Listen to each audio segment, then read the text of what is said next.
I'm not gonna lie, there are a couple things that I wish I knew after playing Zenless for just under 2 years now. This would have honestly saved me so much resources, time, and honestly headaches. So do yourself a favor and watch this video all the way through because these tips are definitely gonna help you. Alright, so starting off with number one, don't waste all your resources early upgrading every character that you get. You get a lot of A ranks for free when you start off Zenless Zone Zero. A ranks are decent options when you first start your game, but later down the line you actually start replacing them with a lot of different S rank options. Nicole to this day is definitely worth building. She's pretty much an S rank agent herself, so that's one agent that you probably should build. But outside of her, every single 4-star is going to get replaced out of your account for 5-star units. Focus solely on one team. You don't want to spread yourself thin, or look at that Ben that's level 40 in your account just sitting there from the mistakes that you made 2 years ago. Trust. Another tip I really wish I knew was do not focus so heavily on drive discs. During the early game, you should really be focused on your core skill and your skills. Look up the agent, find out what skills you should be upgrading first, and do that. By the time you reach Internaut level 50 is when you should be farming for discs because you get 2 guaranteed drops per commission. You really need to lock in on getting those guaranteed upgrades before you start messing with any sort of RNG when it comes to the drive discs, man, because drive discs are inconsistent. You will have a bad time if that is what you're focusing on. I mean, take it from me, I was too also a rando not effing my agents. Oh my god, that terminology is outlandish, brother.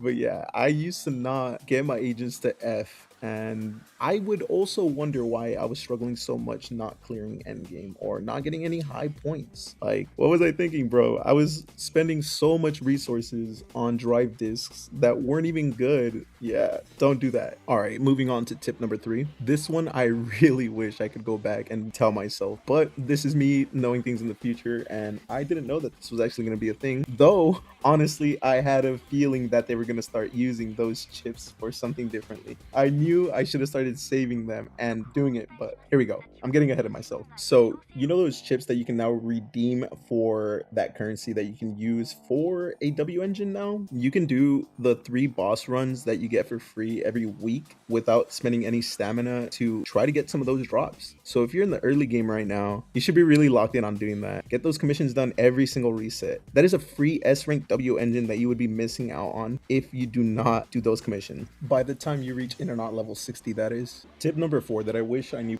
don't pull every single banner agent. Don't pull every single banner agent.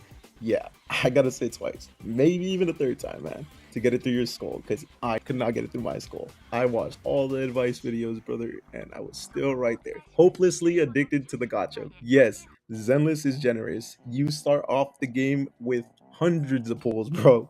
So many pulls. Even to this day, Zenless is generous. As a player that's been playing this game for 2 years now, I can confidently say that the Zenless devs are different. But that still does not mean that you should be spending all your Polychromes on every single unit that comes out. They're not gonna all work together. Yeah, they look cool, and everyone's having fun playing the character, right? But you don't need it on your account. If your account is mainly focused on Anomaly, then why are you pulling on a stunner, brother? Don't do that. Only pull on characters that you truly want and need, because the last thing that you need is a Jane Doe sitting on your account collecting dust because you decided to pull on Alice. This next thing that I wish I knew ties in actually really nicely with the last tip, and it's that power creep is inevitable. It's gonna happen. Your favorite character is gonna be worse than the newest one, and you're gonna have to learn to be okay with that unless you got some really deep pockets, brother, because a new character costs $300, and that's $300 a month, bro. So yeah, $300 a month just because you want to stay up to date with the meta is kind of wild. Another thing that I've probably talked about a million times already, but I should really mention it in this video specifically for you new players: pull Heartstring Nocturne. It is one of the only universal W engines in Zenless Zone Zero. W engines are so tied to their specific character in Zenless, it is ridiculous. And Heartstring Nocturne is pretty much one of the only ones that is universal. That thing gives you a free 50% crit damage. It also gives crit rate for the substat and a ton of attack. That's one of the best W engines in the game. I cannot state that enough. Another W engine that you should actually consider picking up, especially now that you can get it for free, it's Ice Jade Teapot. That W engine works surprisingly well with so many different stunners. It's Lighter's second best in slot. You can run it on Trigger, 2 of the best stunners in the game. Yeah, don't sleep on Ice Jade Teapot.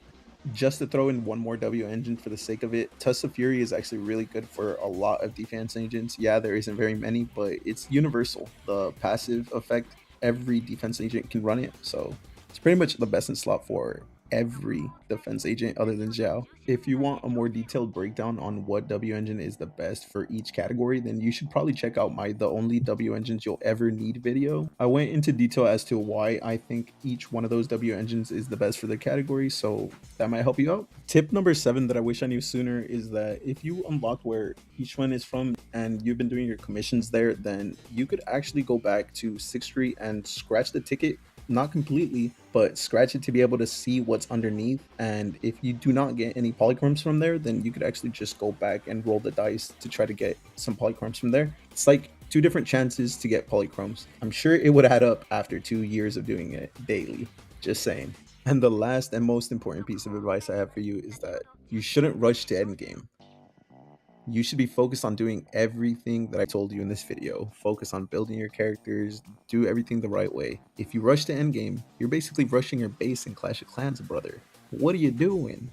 We learned this back in kindergarten, bro. Come on.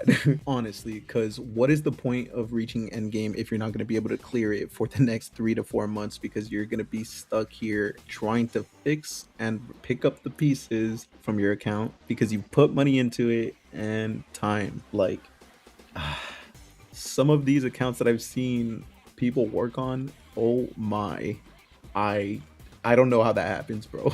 How does one actually break their account? Well, that's one way to do it, I guess. Rushing to endgame. Don't do that. And that's going to be the end of the video. If you enjoyed it, YouTube thinks you'll enjoy this one as well. I'll catch you in the next one. All right. Peace out.